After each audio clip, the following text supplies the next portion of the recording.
Selamat malam teman-teman dan guru-guru yang terhormat. Saya Francia dari E3 yang bersekolah di Sekolah Kristen Kaum Kudus Lapanjang. Kali ini saya akan memperdebatkan tentang penggunaan plastik yang terus-menerus di Indonesia dari pihak kontra atau oposisi. Di era modern, plastik ini telah menjadi bagian tak terpisahkan dari kehidupan manusia, terkhususnya di Indonesia. Kenyamanannya dalam berbagai bidang, mulai dari kemasan makanan, peralatan rumah tangga, hingga industri, membuatnya sulit untuk dilepaskan. Namun di balik kenyamanannya, plastik menyimpan bahaya tersembunyi yang mengancam kelestarian lingkungan dan kesehatan manusia.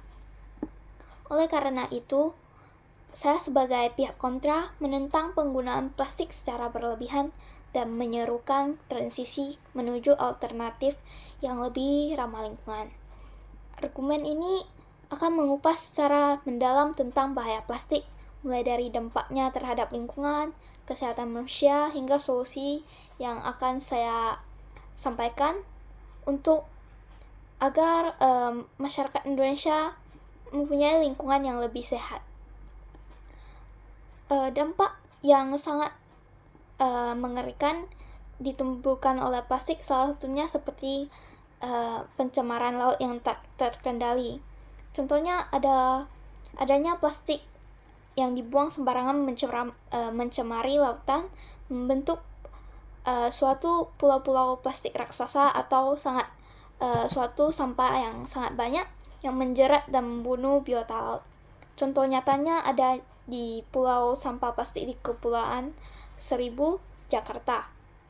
Dampaknya adalah kematian biota laut seperti penyu, lumba-lumba, dan paus yang terjerat plastik, serta rusaknya ekosistem laut.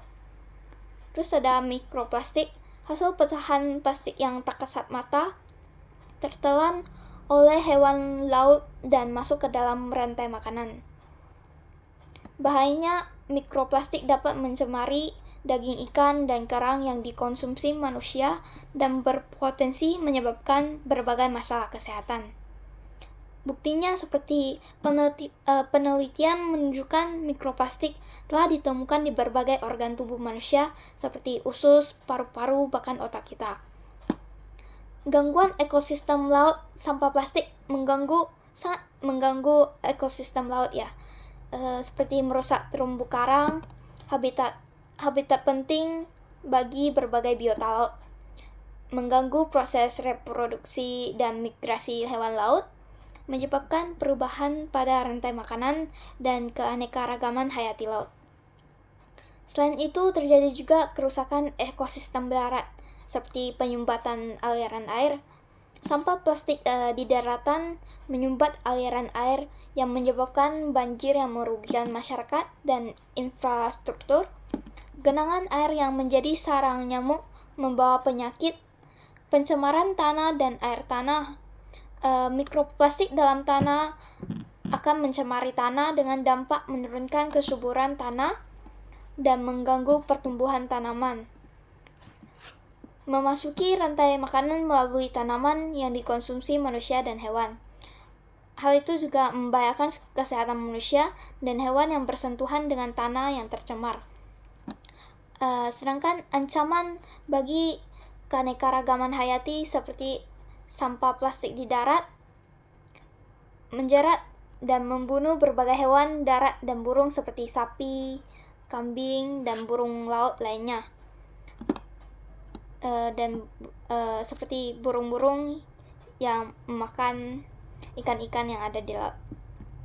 Terus menyebabkan hilangnya habitat dan mendorong kepunahan spesies, juga mengganggu keseimbangan ekosistem darat dan berdampak pada rantai makanan. Selain itu, adanya perubahan iklim, seperti pembakaran plastik melepaskan gas rumah kaca seperti metana dan karbon dioksida. Dampaknya yaitu memperparah pemanasan global dan perubahan iklim. Konsekuensi seperti bencana alam seperti kekeringan, banjir, dan badai semakin sering terjadi. mikroplastik di lautan seperti menyerap panas matahari dan berkontribusi pada pemanasan global, dan juga dapat mengganggu keseimbangan iklim laut dan memicu perubahan pola cuaca. Dampak negatif plastik pada kesehatan manusia yaitu seperti mikroplastik yang ada di dalam tubuh yang berasal dari makanan dan air minum yang masuk ke dalam tubuh. Dampaknya pada pencernaan adalah mikroplastik tertelan bersama makanan yang terkontaminasi. Pada pernapasan, mikroplastik terhirup melalui udara yang tercemar. Ada juga penyerapan melalui kulit. Mikroplastik dalam air yang terkontaminasi dapat diserap melalui kulit saat kita mandi ataupun berenang. Ada juga bahaya kesehatannya dalam tubuh yang dapat menyebabkan kanker, gangguan hormon, gangguan perkembangan otak pada anak-anak, gangguan sistem kekebalan tubuh kita, serta ada juga peradangan kronis. Jadi solusi yang dapat kita lakukan agar hal itu tidak berkelanjutan lagi seperti adanya bahan ramah lingkungan. Kita harus beralih ke bahan-bahan yang lebih ramah lingkungan seperti kertas, bambu, kain, dan kaca untuk mengurangi penggunaan plastik. Solusi yang kedua yaitu pengurangan penggunaan, yaitu mengurangi penggunaan plastik sekali pakai dan beralih ke produk yang dapat digunakan kembali seperti tas belanja kain, botol minum, dan wadah makanan. Solusi ketiga ada daur ulang dan pengelolaan sampah yang efektif. Meningkatkan daur ulang plastik dan menerapkan sistem tersebut dapat mencegah pencemaran lingkungan. Ada juga penelitian dan inovasi.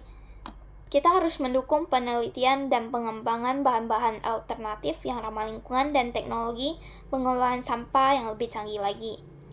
Terus kita harus sadar dan mengedukasinya. Kita harus meningkatkan kesadaran masyarakat tentang bahaya plastik dan mendorong gaya hidup yang lebih ramah lingkungan lagi melalui edukasi dan kampanye publik. Terus penggunaan plastik yang berlebihan telah menjadi krisis global maupun di Indonesia yang mengancam kelestarian lingkungan dan kesehatan pada manusia. Saya sebagai pihak kontra menyerukan transisi menuju masa depan yang berkelanjutan dengan mengurangi penggunaan plastik dan beralih ke alternatif ramah lingkungan dan menerapkan solusi yang sangat inovatif untuk pengelolaan sampah. Hanya dengan kesadaran dan tindakan kolektif, kita dapat menyelamatkan bumi kita dari bahaya tersembunyi di balik kenyamanan plastik. Sekian saja dari saya. Terima kasih.